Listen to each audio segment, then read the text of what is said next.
Hello, welcome to another fresh edition of Poly Playbook. We're serving up all the hot action, cool plays, and everything in between for Cal Poly Athletics. I'm Connor McCarthy. I'm Nate Edelman. I'm Brian Chong. Poly Playbook starts now. Who do you think will win the Super Bowl this year? I think the Patriots are going to win. Hi, I'm Joe Schatz, and I'm here at Spanos Stadium. I'm Megan Healy here at Staples Center. Myself will be taking on Sierra Highland, best pitcher in Big West softball history. Let's see how this goes. Tune in every week to Poly Playbook, right here on Mustang News. Hello and welcome to another fresh edition of Poly Playbook. We're serving up all the hot action, cool plays, and everything in between for Cal Poly Athletics. I'm Lauren Kozicki. Poly Playbook starts now. The Cal Poly baseball team battled the elements as the Mustangs opened the season at the Oklahoma Sooners with 30-degree weather and 20-mile-an-hour winds.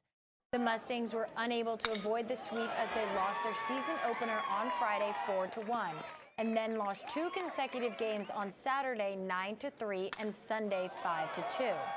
Cal Poly was able to get 7 hits in the opening game, and their only run was in the top of the 5th from an RBI from first baseman Tate Samuelson.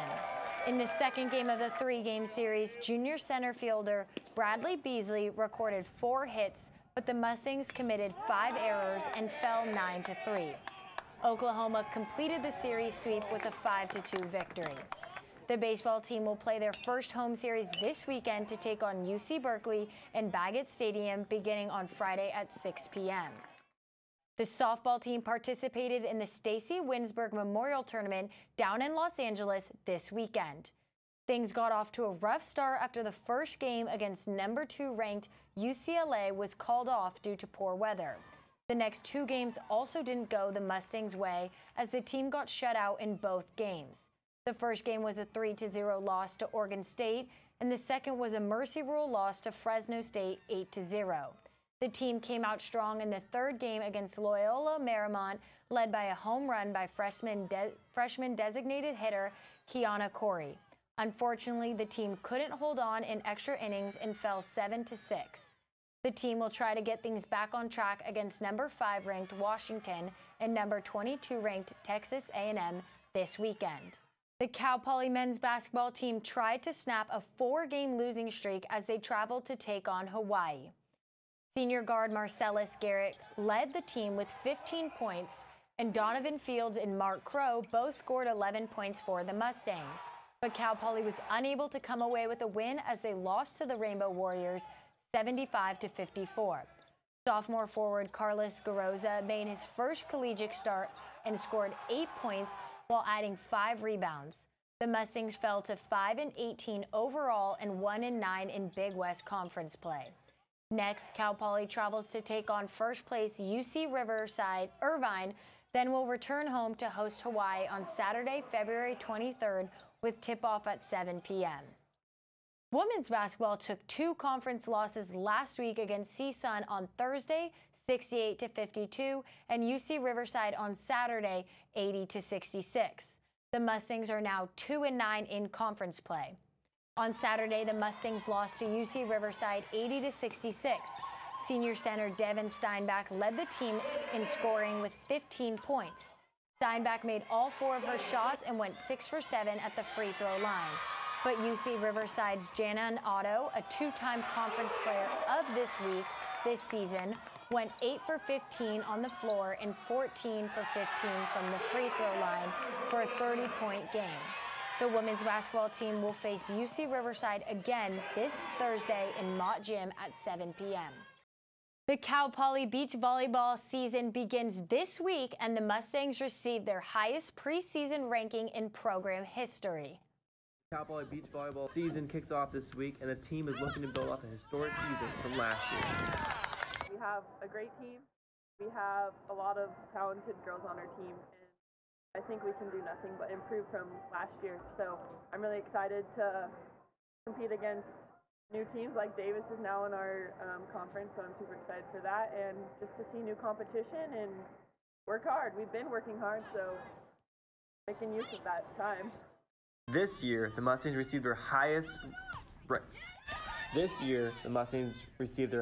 preseason ranking in program history, coming in at number 6 in the AVCA preseason polls. I think it's Like, I think it's the best we've done as far as beach volleyball at Cal Poly, so that's super exciting. And it's just kind of an honor to be part of that and kind of start. We kind of worked from my freshman year, and now we've just gone up this ladder, and it's just like the trajectory is so high as far as our skill and talent on this team. So, yeah, just being sixth, I mean, that's awesome. I mean, we were fourth last year. We got up to fourth, so hopefully getting in the top 3, that would be ideal. Having Todd as our coach is like totally awesome. He's such a great guy, and he's definitely made us the team we are today. He's recruited a lot of great girls. He's built this amazing family. As far as our team goes, like, we're all really close, and so I think our relations within the team are just going to make that even better. Mustangs will be put to the test early, and they'll take on the #1 team and defending national champion UCLA in their first match. I mean, it's going to be some really great competition, but I mean, we're always up for that, and you know, it's a great way to start the season. You never know what can happen, so it either, I mean, that's our first game where we like actually see what our team is capable of, so that's super exciting, and I think honestly we're going to do a lot better. Storm Island, Mustang News. The Cal Poly women's team, I didn't say 10. The Cal Poly women's tennis team overcame the wind, the rain, and Santa Clara University to win its home opener 4-1. After a 2-hour rain delay, the Mustangs picked up the doubles point. Then freshman Emily Ackerman picked up her first win in singles play to put Cal Poly in the command of the match. After the win, the team played on the road at San Francisco and started strong before falling behind in a close set of matches. San Francisco managed to just grab the win 4-3. The team will open Big West Conference play with the match at UC Davis on Saturday. The men's tennis team was scheduled to host Nevada on Saturday, but Nevada was unable to travel because of weather. The match has been rescheduled for late March. The team is 3-4 overall and will play their next match against Arizona on February 28th at home. The Cal Poly track and field team competed in the Arkansas qualifier. Redshirt junior Katie Izzo came in first place in the mile, finishing with a time of 4 minutes and 45 seconds.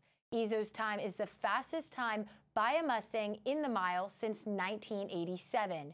Junior Abibat Rahman Davies placed second in the triple jump, and sophomore Sierra Brill finished second in the 3,000 meters. Cal Poly wraps up the outdoor season on March 9th at UCSB. Both men's and women's swim and dive teams will be traveling down to Los Angeles for the Mountain Pacific Sports Federation Championships. Coming up for Mustang Sports, the women's basketball team will take on UC Riverside on Thursday at 7 p.m. in Mott Athletic Center. The men's baseball team will play UC Berkeley for their first home series of the season on Friday, Saturday, and Sunday at Baggett Stadium.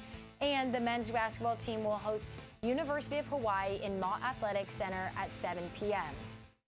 Mustangs News pregame show Mustang Game Day will begin at 6 p.m. and will be available on mustangnews.net. Well, that's all we have for Poly Playbook Sports Action this show. You can follow us on Instagram and Snapchat, or you can log on to mustangnews.net for continuous Cal Poly sports coverage. I'm Lauren Kozicki. Have a great rest of your week.